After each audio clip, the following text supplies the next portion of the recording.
Hello everybody, it's Rob Farker from the Pay to Play podcast here.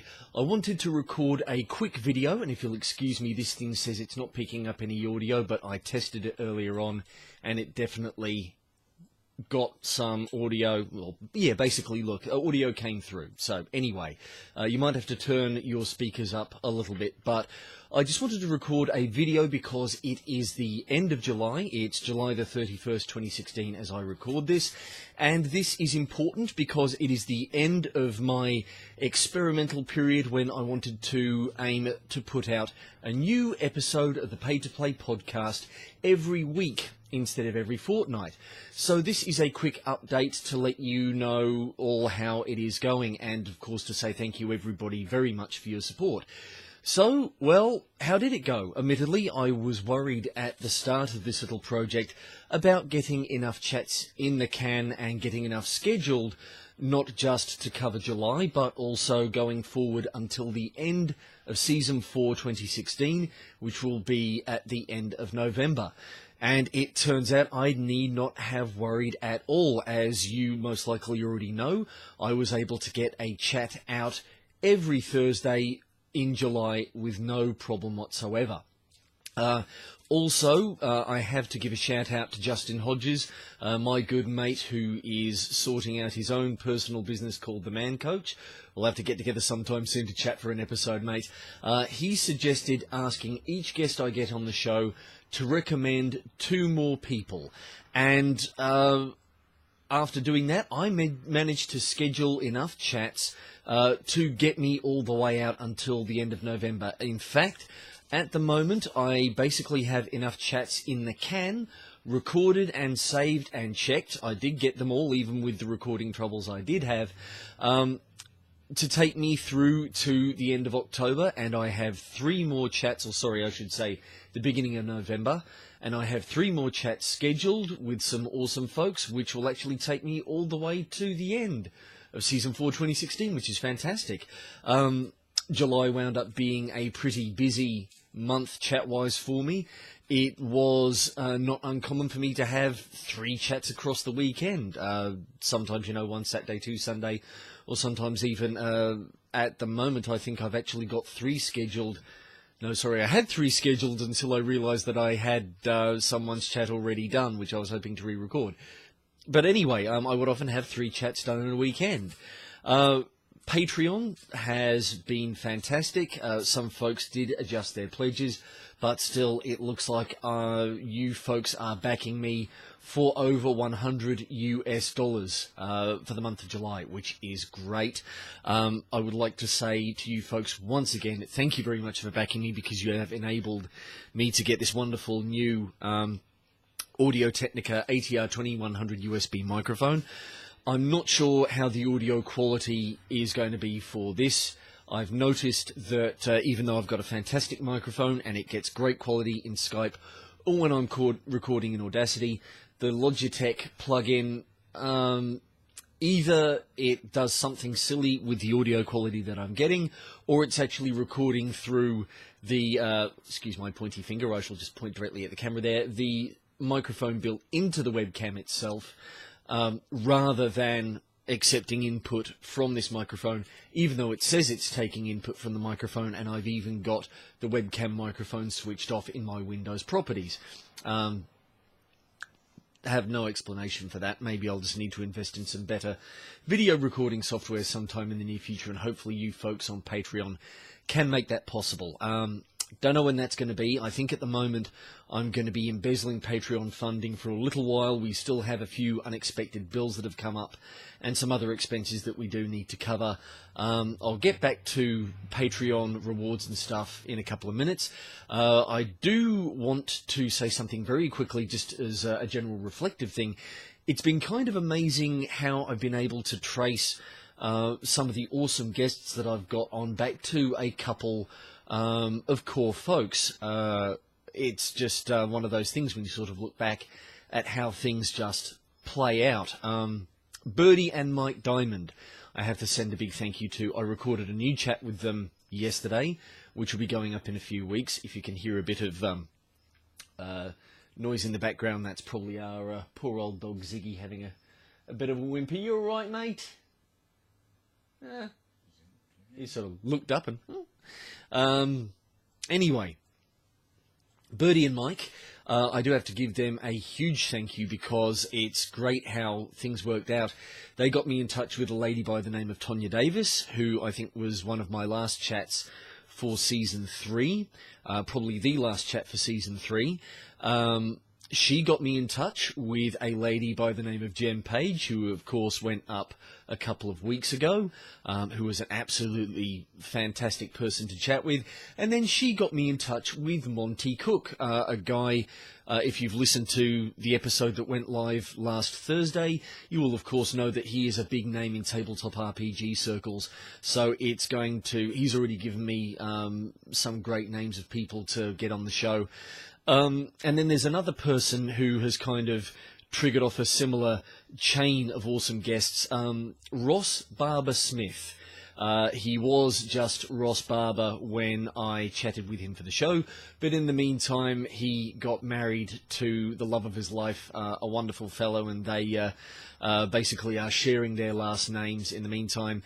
Ross, of course, runs the Bridge the Atlantic podcast, which he co-hosts with Marcio Novelli in the States, and he has a business making websites and album covers for independent musicians and bands. He was an out-of-the-blue one, and I guess it's just a testament to sticking with it and keeping going, even when it looks like nothing seems to be happening. Because he reckoned, when I asked him about how he found me, he couldn't remember exactly how he did, but he added me to a list at one point, and he got in touch via the website, the Fancy the Chat page, about coming on the show. He got me involved with a group on Facebook called the Podcast Discovery Centre, which is a fantastic group. I have met a whole bunch of great people through it. It was through the PDC that I got to know Chris Ripka, and of course I guested on his Raw and Real show, and as a result of that, I am the Pay to Play podcast is now, of course, part of the SDWV podcast network, which he is organising with his friend and co-host Ray Rideout Jr., and some awesome things are going to be coming out of that. I'll keep you posted, of course. But through the PDC, when I put up a thing asking for people to interview, a gentleman suggested I get in touch with his daughter, a lady by the name of Bernadette Bentley. You will get to experience Bernadette's awesomeness when her chat goes live next Thursday. And in turn, she is part of an incredible group of folks in Los Angeles, California, who are kind of in that Hollywood scene, but they are also mad keen cosplayers and creatives. She was the person who got me in touch with Lauren Matesic of Castle Corsetry, whose episode went live a couple of weeks ago, and another fellow by the name of Bernie Bregman, whose episode will go live, I think, in a few weeks to a month's time, who has a group called Nerds Like Us, where he hosts and organises geek-related parties. He calls himself the Geek Gatsby, and, you know, it's not an idle boast. And they are themselves, it's almost like this avalanche effect of the people that they're getting me in touch with. Some fantastic folks. Fon Davis, who runs I'm getting a bit tongue-tied here. He runs an outfit called Fonco Creative, and he has done some incredible things. He has designed practical props for the Matt Damon movie Elysium, directed by Neil Blomkamp. So it'll be great, fingers crossed, chatting with him sometime next year. Bernie is getting me in touch with another bunch of folks who are sort of big time in the local cosplay scene, Ivy Doom, Kitty, and Leanna Vamp, and with any luck I'll be able to get some chats with them, of course, next year. So, yeah, I have to again thank you, Justin, for that rule of just asking people for 2 people to recommend as guests, because it is working out fantastically.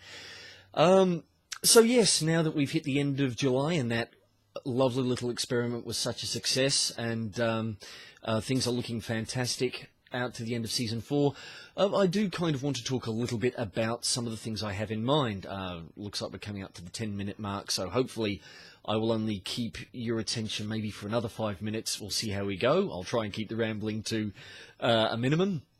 So my plans are, of course, get those 3 more chats in the can and keep releasing weekly until the end of November, and that will get Season 4 2016 done. I am then going to take a break for a couple of months and then start Season 5 in mid to late February 2017. I don't have any chats in the can for that. I'll just keep nurturing the people, my connections with the people who I've got in touch with in the meantime, keep in touch with them and work out when they've got stuff coming up that, if I can get them on the show, that will help promote their thing as well. So, you know, it's a win-win all round when these people give their time. I do want to make some improvements to the website, particularly the About page and the fancy...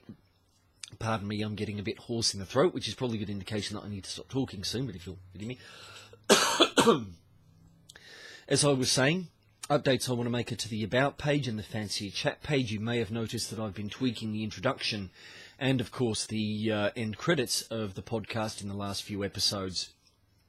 And I want to take some of the bullshiness out of the About and the Fancier Chat pages and get them a little bit more on point, so it's more straight up what the value is of the podcast for you folks who are listeners and what the value is for the folks whom I'm trying to attract on the show as guests. Patreon updates. I put a video up a few months back, which was kind of a little bit, I don't know, of a product of maybe a little bit of selfishness, a little bit of a down period. I do want to maybe look at Patreon and start thinking a little bit more aspirationally, as it were. Start trusting in myself a bit more that maybe these ideas I have for things that I could do with your backing, I can actually make happen, you know. Start thinking about and maybe talking to you folks about the awesome things that I could make and how great life would be to have those things in the world, as it were, that, you know, don't exist yet. So, of course, I've talked about things like having you guys being able to finance me visiting conventions and talking to all kinds of interesting people and getting you kit. Another thought is, if you guys back me for enough on a monthly basis, I might even be able to do more episodes per week. We will see how we go there. That would involve a fair bit of outsourcing work, I would imagine, or even basically having to work on the podcast full-time, which would involve a lot of analysis of figures and really breaking down what I would need to be bringing in. Rewards, of course, I would like to perhaps tweak a little bit more, make the higher levels a little bit more attractive. Currently I only have 2 people who back at $11 an episode, and they've capped their contributions at $1 per month. So, you know, maybe or even look at beefing the lower levels up a little bit. One thought was revisiting the idea of 3 things. The compilation of the advice that I get from my guests at the end of the show, maybe even doing it as a challenge for NaNoWriMo 2016. Yeah, looking at the things that I am offering at the higher levels, and the idea of doing something that actually helps you, maybe even offering separate products like chats and brainstorming sessions, maybe even assistance if you guys are looking at putting your own podcast together. I've been doing this for 4 years. I've got a lot of experience under my belt, and I've been particularly lately interacting with a lot of podcasters through the PDC. And one last thing I would like to announce, or at least, you know, something I want to try and put together, an end-of-year party. I would like to, maybe one Saturday, throw a party maybe starting Saturday morning to midday and getting together as many people as I can, particularly my guests who are on the show from the States, and hang out with them for a few hours, and as the clock winds on, start getting more of my Australian guests on board, maybe do it via Google Hangouts so you folks can join in and chat, and I'll have the Q&A mode live so that you can put your questions to my guests, and just, basically hang out and say, hasn't it been a fantastic year for the Pay to Play podcast? Reflect on the fantastic folks I've had on, and the fact that I've been able to consistently do a fortnightly show, which in and of itself was something of an achievement, especially given the previous seasons were kind of haphazard and putting chats out whenever I could get interviews with folks, and pushing it up to from fortnightly to weekly and having that succeed. So yes, I want to now wind this up as we've hit 15 minutes by saying thank you very much once again to everybody, whether you're a Patreon backer, whether you have been a long-time listener, or whether you've just recently discovered the show. It's great having you guys come along and download my episode and get it between your ears, whether it's with your earbuds or your speakers at home or in the car. You guys make Paid to Play possible. Thanks to Patreon, you've covered the basic expenses of hosting for a good little while now, and again, you've done some fantastic things with getting me some kit and allowing me to splurge every now and again on things like the Pathfinder Core rulebook, and help cover some bills when unexpected expenses did occur. So thank you. I hate goodbyes, I hate winding things up because it's so bloody awkward. So I guess, once again, I will say thank you, and that I have been, I am, and I hope to continue to be for as long as possible, Rob Farker, host of the Pay to Play podcast, wishing you, asking you to be a little dangerous and stop hiding yourself.